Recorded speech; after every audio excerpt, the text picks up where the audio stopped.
Comienza ya esta segunda jornada de elecciones con un escenario inédito, voto obligatorio, buscar elegir a los concejales, a los cores, gobernadores y también a los alcaldes. Es un escenario, como les decíamos, inédito, marcado por una contingencia, caso Monsalve, caso Audio, entre otros. El análisis, algo ya tradicional aquí con Francisco Vidal, ex ministro de Estado, e Isabel Pla, ex ministra también de Estado y directora de Punto Equality. ¿Cómo están? Bienvenidos. Muy Muy bien. buenos días, ciudadanos. Yo con mucho sueño, pero aquí estamos. Y buenos días, Gabriela, y a la audiencia de MOL, y un saludo a Francisco. Bueno, vamos con Hola, el Isabel. análisis. Primer análisis, bien tranquila la jornada de este sábado. El CERVEL reportó un poco más de 7 millones de personas que habían votado, pero inevitablemente marcado por el caso Monsalve. No sé ustedes cómo vieron ayer una suerte de alineamiento del Ejecutivo, de los ministros en los puntos de prensa. Quería comenzar, Isabel, con usted. A ver, primero el caso Monsalve llegó en el peor momento, por supuesto, para el gobierno, 10 días antes de las elecciones. Yo no tengo tanta claridad de que vaya a tener un impacto en los resultados, en el balance entre los resultados de la oposición y del oficialismo, pero sí probablemente podría impactar en la votación nula y blanca. Nosotros ya tenemos un antecedente preocupante, que es en la elección de consejeros constitucionales del año pasado, mayo del año pasado. Los votos nulos y blancos llegaron al 22% y esa es una votación bastante alta y preocupante. Entonces, yo creo que si va a haber un impacto, muy probablemente el impacto podría ser como en la distancia que toman, cierto, un sector del electorado respecto de una política que ya no distingue entre oficialismo y oposición, sino que dice: la política no me gusta, me da lo mismo quién va a salir electo alcalde, gobernador, concejal, así que yo voto, manifiesto mi expresión política obligatoria en este caso, porque esa es la primera clave de esta elección, ¿cierto? Primera vez. Este es el padrón habilitado para votar más grande de nuestra historia, porque nosotros tuvimos voto obligatorio con inscripción voluntaria. Este es el voto obligatorio con inscripción automática. Hay más de 15 millones de personas habilitadas para votar, por tanto, puede haber, ¿cierto?, un alza en la votación de nulos y blancos respecto de la votación del 2021 y también incluso respecto de la votación de consejeros constitucionales. Punto interesante además lo que ocurre con los independientes. Tenemos en esta oportunidad más de 400 candidaturas fuera de pacto. Francisco Vidal, el caso Monsalve, ¿cuánto podría afectar esta elección? ¿Cree que habrá coletazos? Yo comparto con la Isabel. Yo creo que a nivel de inmensa mayoría lo que hay es un hastío, una molestia, pero Monsalve es el último eslabón de la cadena, antes de Pachá. Entonces, al final lo que yo he conversado con gente común y corriente, me tocó ayer cuando fui a votar con dos estacionadores de auto. Me dijeron, buena onda conmigo, ¿eh? Me dijeron, ¿saben qué más? Esto es una mierda. Eh, Al decir eso, al momento del voto es nulo o blanco. Así que yo creo que el impacto podría ser, como dice la Isabel, en una consolidación o aumento del rechazo por la vía del nulo o blanco. Que ha ocurrido varias veces, ¿eh? La Isabel se acordaba de la última vez, fíjate que el año 97, mira, el año 97, en la elección parlamentaria de ese año, 1,5 millones de personas, y eso que era voto voluntario, 1,5 millones de No, personas dijo no, básicamente gente de tercera edad. 1997, ahí fue el primer impacto de una presencia sustantiva del nulo blanco. Pero en el caso de tu pregunta, Gabriela, no, yo creo que esto va a ser un rechazo, una molestia en la gente más despolitizada, que expresa con mayor fuerza la emoción, la molestia. Pero bueno, Me ahora sigue gustaría, siendo el sí. 80% el que va a tomar decisiones. Yo te diría que, para no confundir a nuestros auditores, aquí van a ver, bueno, todos van a ganar, ¿eh? Eso te lo garantizo. Hoy día en la noche la champaña se va a destapar, pero en todas partes. Mm. Pero con rigurosidad hay que fijarse en lo siguiente, en mi opinión.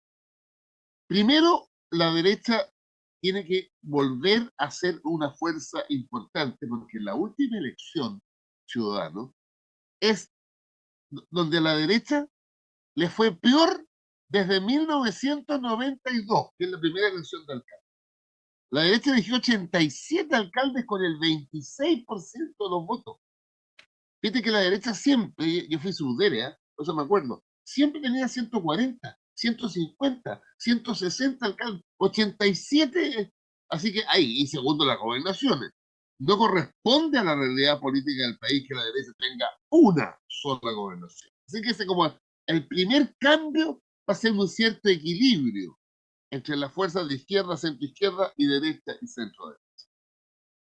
Isabel, ¿usted también cree en esto que está planteando Francisco, en esta posibilidad que tiene aquí la derecha o también de volver a transformarse en una fuerza importante? Una sola gobernación ya ganando otra, ya estamos Obvio. un avance importantísimo.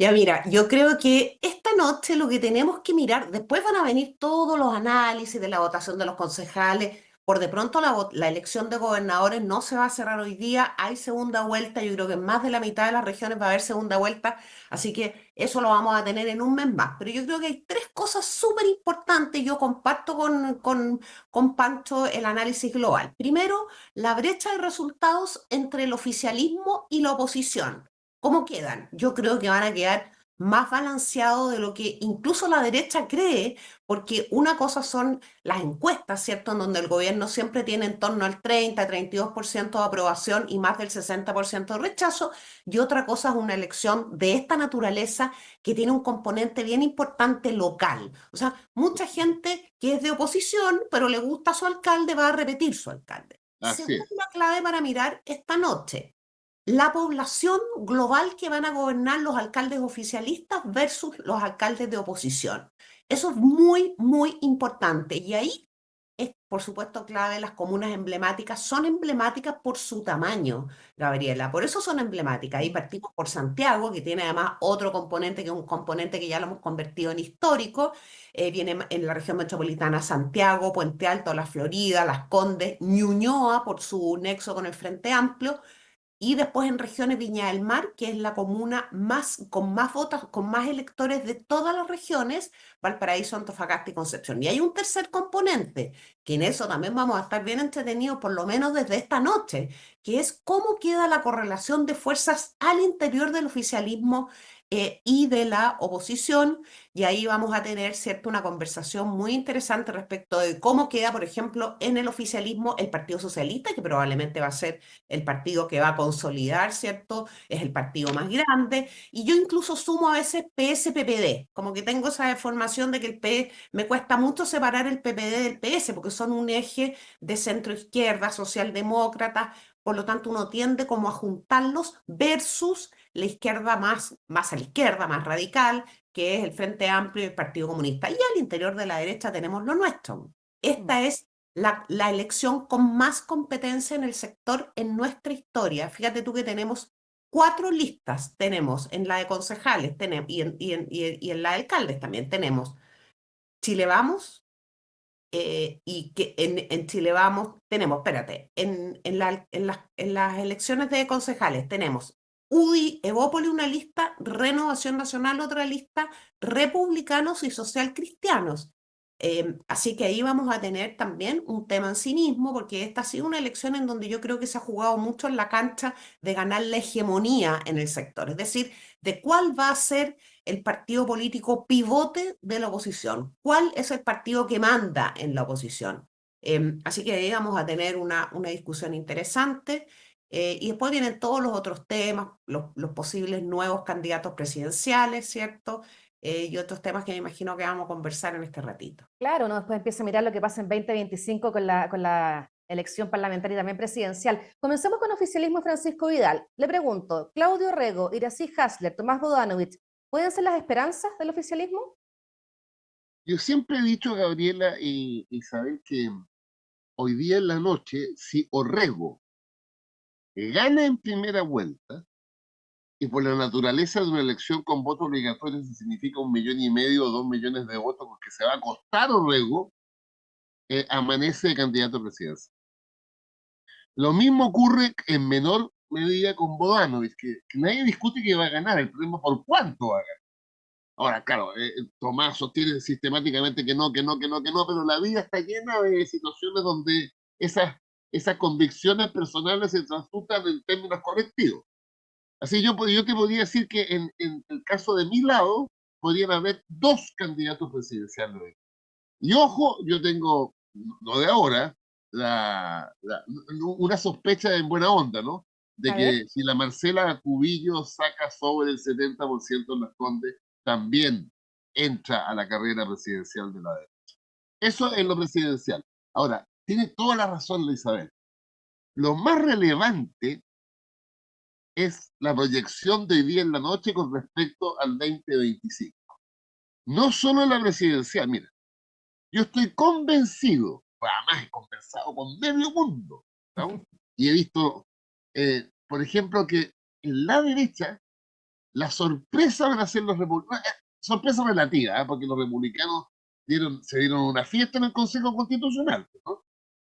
No van a tener el 35% de los votos, obviamente, que tuvieron en el Consejo Constitucional, pero yo creo que los republicanos podrían ellos solos tener más votos que Chile Vamos. En concejales ciudadanos es muy importante.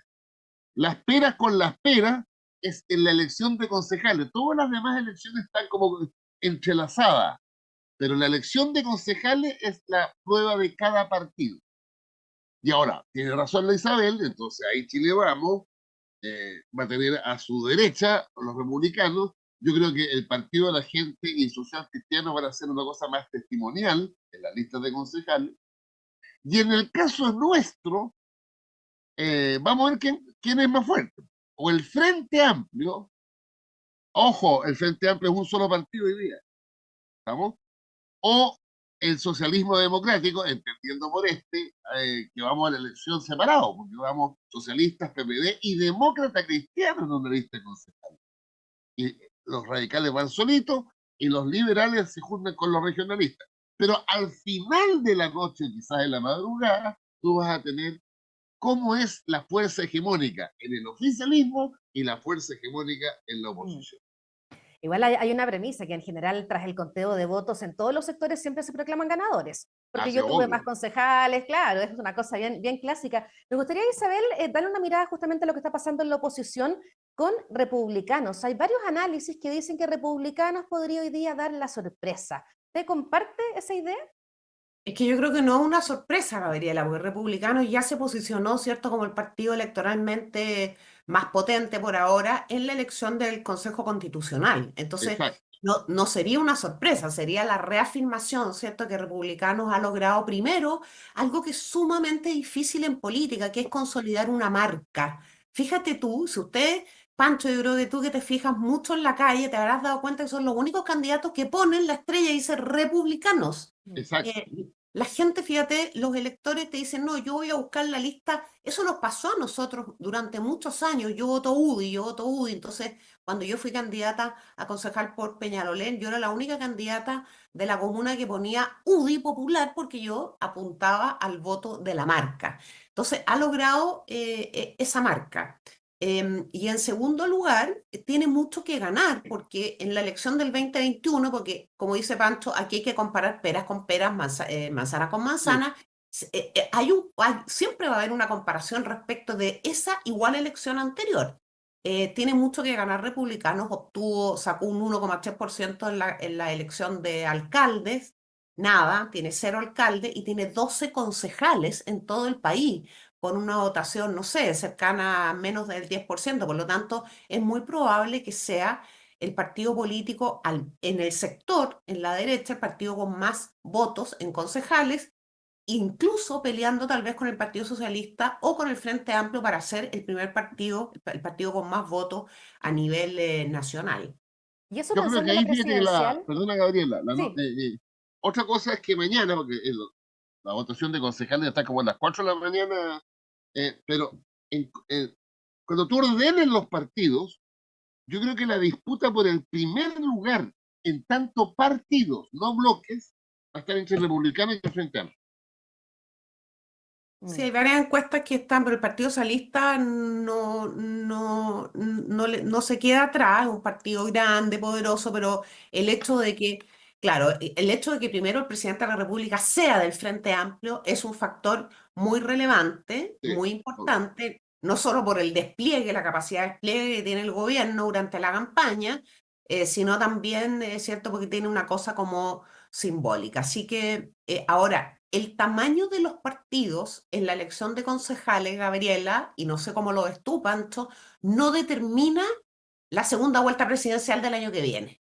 ¿Quiénes son los Ah, candidatos Eso, ahí para allá presidenciales? iba mi pregunta, Claro, es que justamente. eso no lo determina, porque evidentemente que Convergencia Social no era el primer partido en el 2021 y sin embargo gana la primera Gabriel Boric, pasa a la segunda vuelta Gabriel Boric y gana la elección el candidato, ¿cierto?, de Convergencia Social. Pero sí, por supuesto que por eso es muy importante cómo queda la correlación de fuerzas al interior de cada sector político, porque el primer partido o los dos primeros partidos son los partidos que van a tener más poder en las definiciones, si va a haber o no va a haber primarias, quiénes van a ser los candidatos. Y hay un tema que también me gustaría reforzar a lo que dijo Francisco, que tiene que ver con los presidenciales, entre comillas, hoy día en la noche. Y ahí hay dos cosas que son muy importantes.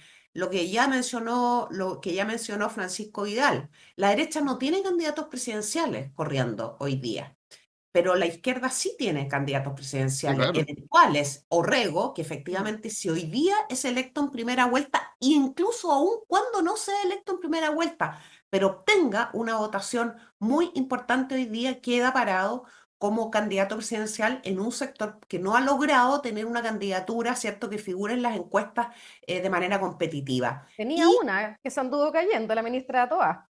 sí, pero ese es Hay que esperar. un Sí, análisis de segunda para lectura, después. ¿ya? Sí. Yo creo que hay algunos en la izquierda que se han aprovechado de eso, pero en fin, ese es otro tema. Y después Bodanovich en Maipú, que si bien es muy improbable que sea candidato presidencial el año que viene, sí puede forzar, por ejemplo, una primaria, porque no debe renunciar a su cargo para participar en una primaria, entonces ahí puede generarse un cuadro diferente.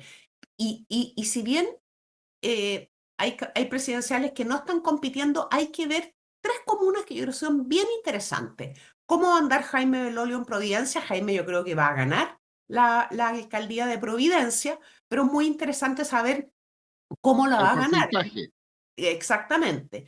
Segundo, cómo va a andar Daniel Reyes en la Florida, si gana o no gana la elección y se convierte en el sucesor de Rodolfo Carter. Y ojo, que se nos ha olvidado cómo va la candidata de Sharp en Valparaíso, Mm. porque Sharp, tengo la impresión que va también a intentar una candidatura por fuera de la coalición de gobierno, ¿cierto? Tal vez en su propio partido, y va a intentar una candidatura presidencial. Eso yo creo que va a ser súper importante. Y por Mm. supuesto, cómo van a andar los candidatos a alcalde, yo creo, y a gobernadores de republicanos, y de esa manera se va a responder la pregunta si Kast se potencia, ¿cierto? Se mantiene o retrocede incluso respecto del estado moral, digamos, de su, de su, de su de sus equipos, te fijas, si se instala como un candidato presidencial que vuelve a ser competitivo para el próximo año. Mm.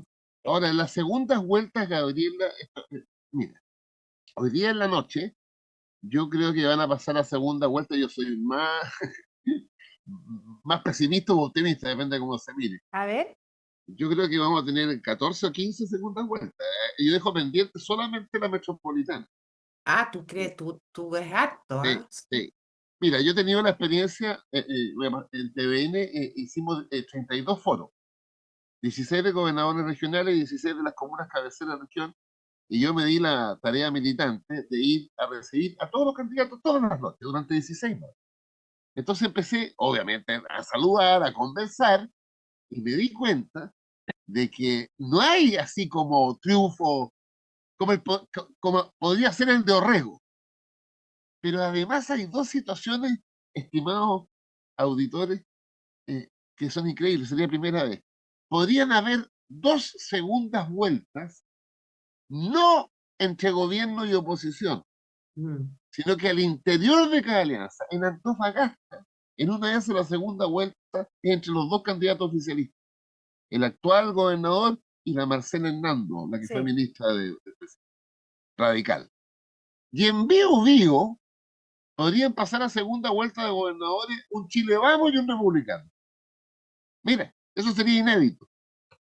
Hartas segundas vueltas está pronosticando Francisco Vidal en un caso de Sí, gobernadores. sí. Es que yo no veo, conociendo el paño, mira, hablando con decenas de candidatos, me hice 247 videos con candidatos, entonces aprovecho yo de preguntar. ¿Vamos? Claro. ¿Y ¿Ah? Valparaíso? Yo creo que segunda vuelta de todas maneras. Ahora, Segunda no sé vuelta. si con el republicano o con la María José Hoffman. José Hoffman. Lo que pasa, Gabriela, que el hecho de que la elección de gobernador tenga segunda vuelta es un incentivo para los partidos políticos para no alcanzar unidad en la definición de un candidato. ¿Te Exactamente. fijas? Entonces todos te Mm. dicen, no, pero es que hay segunda vuelta, hay segunda vuelta. Yo tengo una visión distinta. Yo creo que hay que evaluarlo caso a caso. ¿Te fijas? Porque en algunas regiones, como por ejemplo en la región metropolitana, hay un gobernador muy posicionado políticamente. Por tanto, ahí la decisión inteligente de la derecha debió haber sido, fíjate Un tú, que solo candidato, pues. claro, po, un Lógico. candidato, porque ¿cuál era el objetivo de la oposición en la región metropolitana? Forzarle una segunda vuelta al candidato Rego. Ese era el tema, Obvio. forzarle a candidato. Ese era el primer tema, y en eso debió haber un objetivo común, te fijas, porque tiene un impacto, primero en la comuna más grande de Chile, y no se sientan los de regiones, yo soy de regiones, pero es la región más importante del país, te fijas, entonces, desde el punto de vista político, por su tamaño y por lo que representa también la región metropolitana. Ahí le Y quiero lo preguntar, otro, Isabel. Gabriela, lo Sí, sí, otro, sí, para que sí. no se me olvide, la segunda vuelta de gobernadores, sean 5, 6, 8, 10, es la proyección más relevante con respecto a la presidencial. Porque en la segunda vuelta de gobernadores, las fuerzas se van a agrupar. Izquierda, centro izquierda en uno, salvo estos dos casos que mencioné, y Claro. derecha y centro derecha. Entonces, lo más cercano a una segunda vuelta presidencial en un año más va a ocurrir en un mes más en Chile con las segundas vueltas de gobernador. Mm. Ahí yo le aprovecho de preguntar, Isabel, respecto al tema en la oposición. Estas peleas entre republicanos, Chile Vamos, que no se han puesto de acuerdo y justamente llevan dos candidatos, ¿usted cree que esto se podría arreglar pensando en la presidencial? Porque nunca ha sido fácil esa relación. Lo que pasa es que son proyectos políticos diferentes, no Mm. desde el punto de vista doctrinario, ¿me entiendes? Yo creo que yo cuando escucho algunos personeros republicanos me siento representada, te lo digo ya como una militante de la derecha, me siento muy representada, pero son proyectos políticos distintos. Republicano hoy día está en el posicionamiento de su marca y en convertirse en un partido político que particularmente tiene un objetivo, porque sabe que es menos competitivo presidencialmente, pero quiere tener una presencia importante en el Parlamento.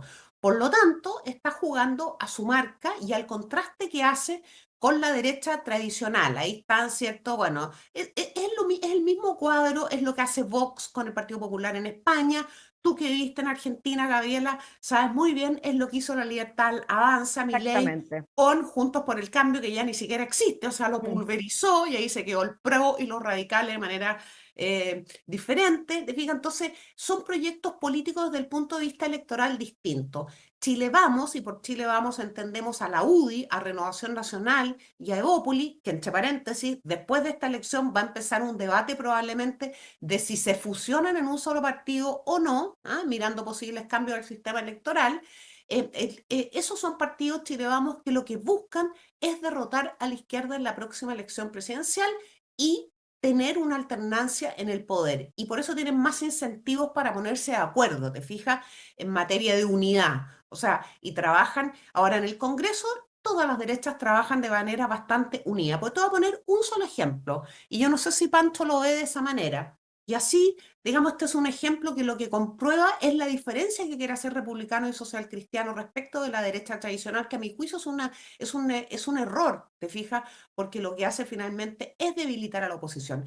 Cuando republicanos aparecen en un punto de prensa reiteradamente anunciando una acusación constitucional, sabe que esa acusación constitucional no va a llegar a puerto. El mensaje no es amenazar al gobierno, el mensaje es decirle a sus electores: nosotros sí vamos a presentar una acusación y golpearte, fija, a Chile Vamos, en el sentido que Chile Vamos queda sorprendido y tiene que aparecer diciendo: no conocemos el tenor de la acusación, tenemos que evaluarla, y ya de esa manera, frente a un elector, ¿cierto? Que hoy día, como en todos los sectores políticos, está rabioso, está enojado y lo que quiere es guerra, es pelea, te fijas, lo ve como un signo de debilidad. Entonces, son proyectos políticos desde el punto de vista de lo que quieren obtener distinto, sin perjuicio de que hay una base de pensamiento bastante común, al menos en lo Claro. que es esencial, que es economía, visión de sociedad, participación del Estado en la salud, en la educación, etcétera.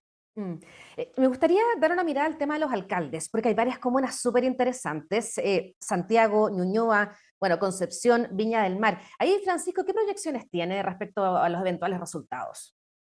Mira, con voto obligatorio, muy difícil. Yo veo, me interesa mucho, soy amigo de la candidata alcaldesa de Huachurá. Huachurá, es un símbolo la elección de alcalde. ¿Eh? David Total, Goliat. ¿Eh? Eh, una comuna además de mucha transformación, de una comuna esencialmente popular en sus orígenes, con la zona Pedro Fontova, es más repartida, Huachurá. Eh, Viña del Mar, yo creo que va a ser una disputa interesante. Hay un desafiante con toda la unidad detrás versus la alcaldesa. Yo creo que hay varios lugares donde pueden haber sorpresas. Puente Alto, supongo. En Puente Alto ha emergido un candidato que la otra vez con Codina sacó el 34%, Marcos Toledo. Y así, vamos a ver qué pasa en la Florida con el heredero de Carter claro. versus el desafiante, que es un concejal, Nicolás Hurtado. No, Valparaíso, que para mí es una incógnita. En Valparaíso hay como 8 candidatos a alcalde. Fíjate que me acordé ahora de La Serena cuando fueron al foro en TVN, eran 11 candidatos a alcalde. En Arica eran 10. Entonces, la verdad, no, no. Vamos a tener que esperar el día de la noche. Isabel, ¿tiene la misma opinión respecto a las Sí, alcaldías? esas comunas, y yo mencionaría en forma particular qué va a pasar en Ñuñoa, porque Ñuñoa, aun cuando no es una de las comunas más grandes de la región metropolitana, sí es una comuna, ¿cierto?, muy emblemática para el Frente Amplio. Se ha convertido en la comuna emblemática como de residencia del Frente Amplio desde el punto de vista electoral. Fíjate tú que Ñuñoa es la única comuna en la región metropolitana en donde ganó la Apruebo, por poquito, pero ganó en el septiembre del 2022. Viña del Mar, sin duda alguna, por su tamaño electoral y porque efectivamente es muy representativa, ¿cierto?, de la disputa entre la oposición y el oficialismo. Y está Iván Poduje, Ripamonti, que es la alcaldesa. En Valparaíso, particularmente por lo que mencioné antes, porque cómo le vaya a la candidata alcaldesa de Charp, que no es la candidata, ¿cierto?, del oficialismo, eso va a ser una señal muy interesante respecto a la aspiración presidencial que probablemente vaya a tener. Y después están, no nos olvidemos de las capitales regionales, creo que también hay que ver muy bien las capitales regionales. Concepción va a ser interesante, ahí esa es una de las comunas más grandes en donde hay una disputa entre republicanos y Chile Vamos. Ahí, a mi juicio, también se cometió una torpeza de no haber hecho lo máximo para llevar un solo candidato, una sola candidatura a la alcaldía en Concepción. Entonces también vamos a ver si efectivamente esa división entre republicanos y Chile Vamos lo que hace finalmente que facilita la elección eventualmente de un alcalde oficialista. Además, el caso de Concepción, irrumpe un candidato que no es del oficialismo, que fue del oficialismo. ¿No? No, por El eso te digo, candidato más potente, sí, el de la izquierda, ¿quién es? es de apellido Rifo.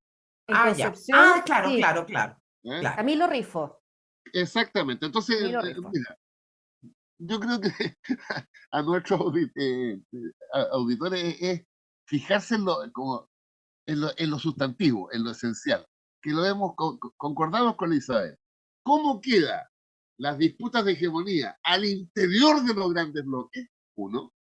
Y dos, la segunda vuelta de gobernadores se las regalo porque va a empezar mañana mismo. Mañana mismo. Oiga, en Santiago específicamente lo que ocurrió en el IMBA, esta explosión espantosa que dejó esta cantidad importante de estudiantes heridos, hay hoy día análisis profundo en los distintos medios de comunicación respecto a lo que podría haber las consecuencias justamente de eso. ¿Creen que podría mover la aguja lo que pasó en el IMBA en cuanto a esta elección de alcaldes, Isabel?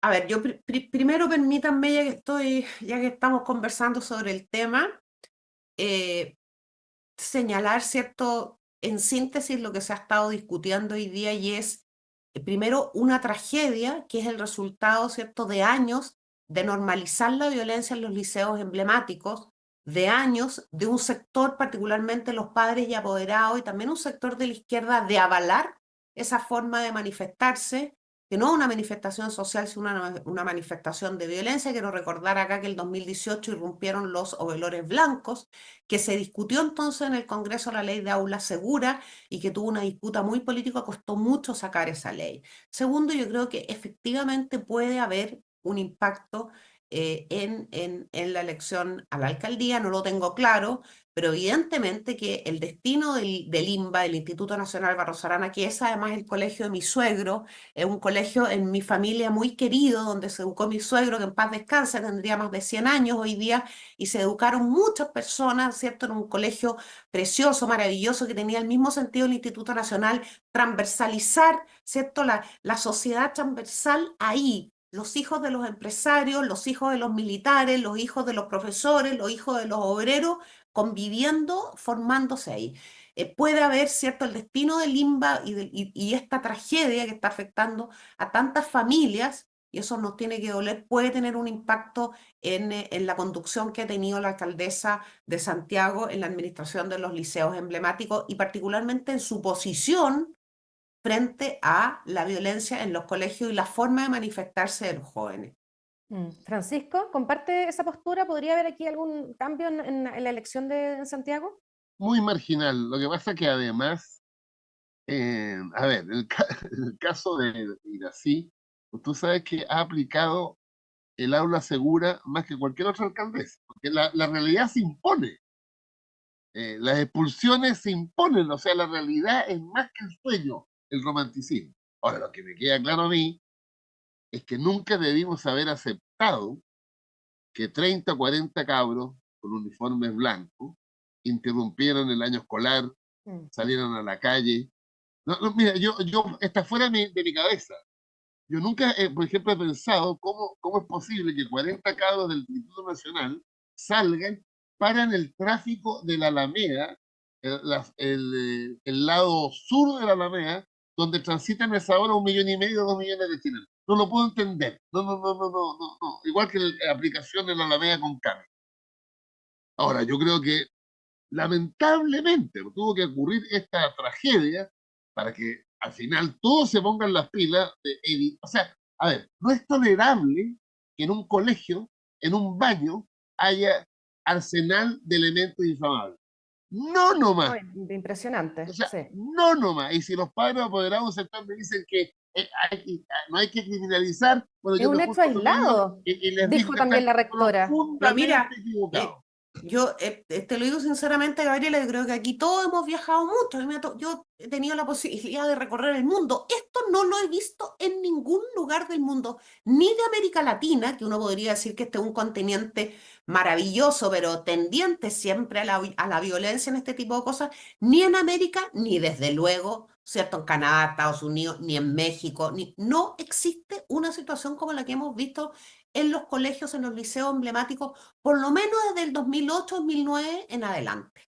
¿Ah? La dificultad que ha tenido la autoridad de turno, y particularmente los dos gobiernos del presidente Piñera, en donde la oposición, en ese entonces la izquierda, se une, ¿cierto?, para de alguna manera poner una camisa de fuerza en el control adentro de esos colegios, porque ahí ya tiene que haber un control que tiene que ver con el control del anticriminalidad.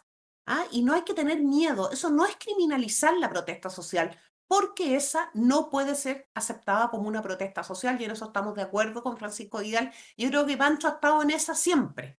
¿Sí? Siempre, desde el primer Mm. gobierno de la presidenta Bachelet, ha estado en eso. ¿Por qué? Porque uno se da cuenta que si uno cuando está en la oposición acepta ese tipo de cosas, te va a tocar cuando vuelvas. Pero también hay que decirlo, y en esto no tenemos que ser, en esto hay que ser muy claro, hay un sector de la izquierda que acepta la violencia como método de acción política. Puede ser un sector minoritario, estoy seguro, y así me gustaría, pero acepta, ¿cierto? La misma primera versión de esa declaración de padres y apoderados te da cuenta de eso, acepta la violencia como método político, como método de acción política, y eso lo vimos en el estallido, pero ya lo estábamos viendo desde mucho antes, particularmente en la forma que tienen de manifestarse ciertos sectores en los colegios apoyados 100% por adultos. No tengo ninguna duda, porque no se me ocurre a mí que un joven de 14, 15 años va a tener, ¿cierto?, la capacidad de organizar esto y de fabricar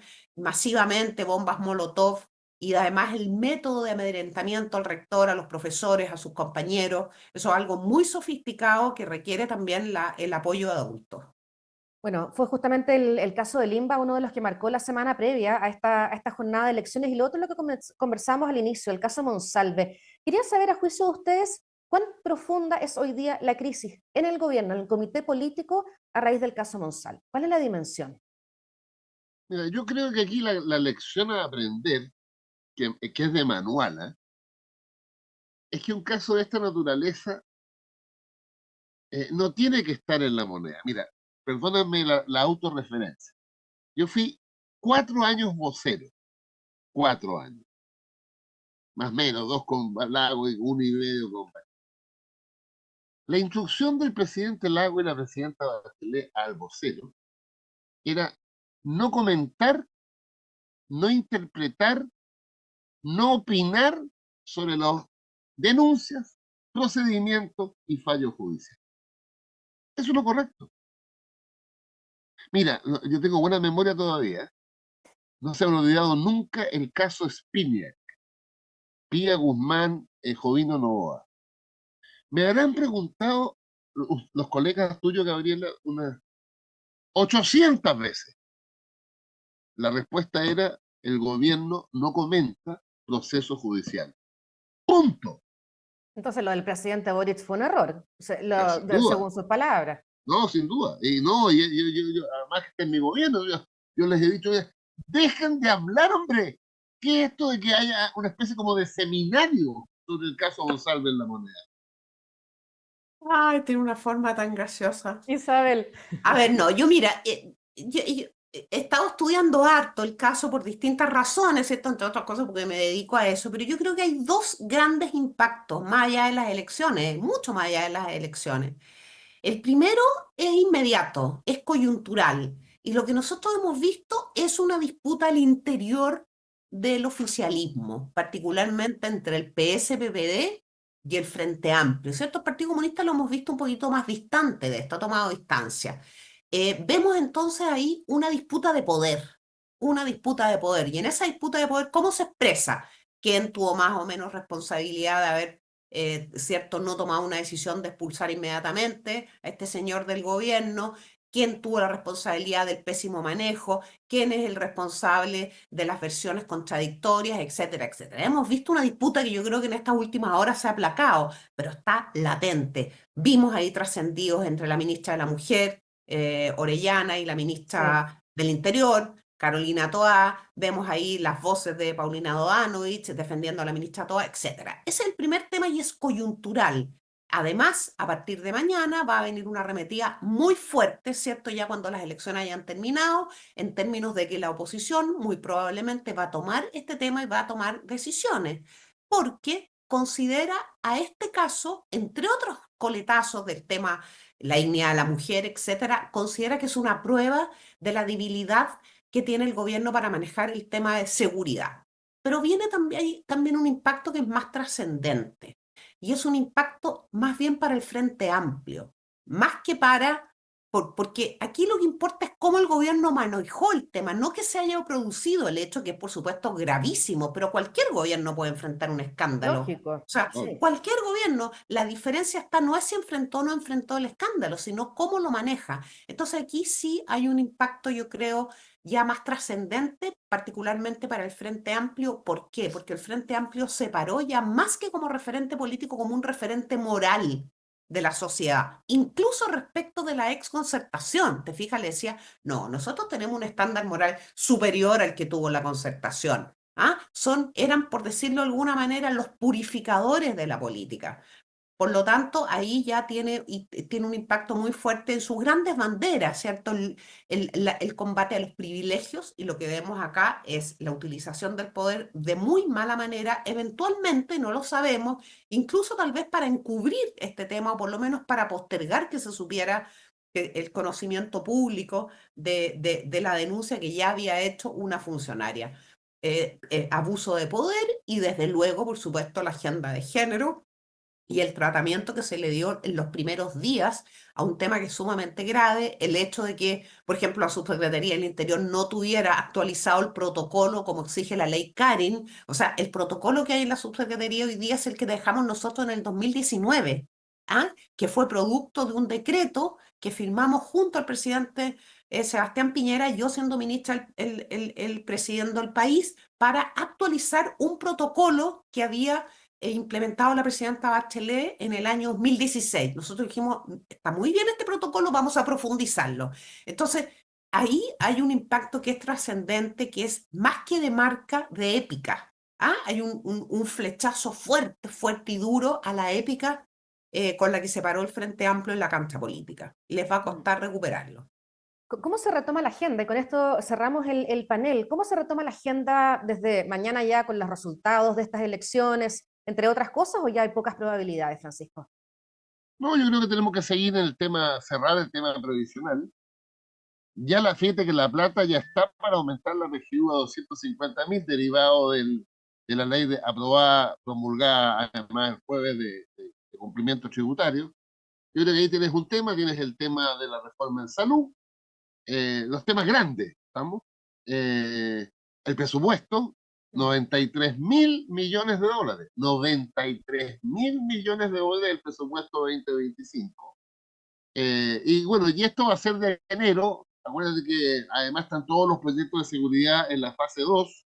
Acuérdense además que los gobiernos se aceleran y el Parlamento se acelera, tratando de que el 30 de enero esté la mayor cantidad de agenda legislativa cumplida. Y yo digo todo esto porque después del paréntesis de febrero, se nos viene la parlamentaria y presidencial. Por eso yo Y en preguntaba, consecuencia, a ¿cómo se...? partir de Claro. marzo, empiezan los partidos y los bloques a definir si hay o no hay primaria. Fíjate el escenario de la derecha. Hay una sola candidata, dos candidatos de la derecha, que públicamente han dicho estar disponibles a primaria. Evelyn Matei y Joan Scaís. José Antonio Kast públicamente ha dicho que no va a Dice que primaria, no. va a primera Oye, vuelta. pero en primarias diferentes, Panchos. Eso serían primarias diferentes. Porque Exactamente. Kaiser no va Además, a competir, agrégale claro.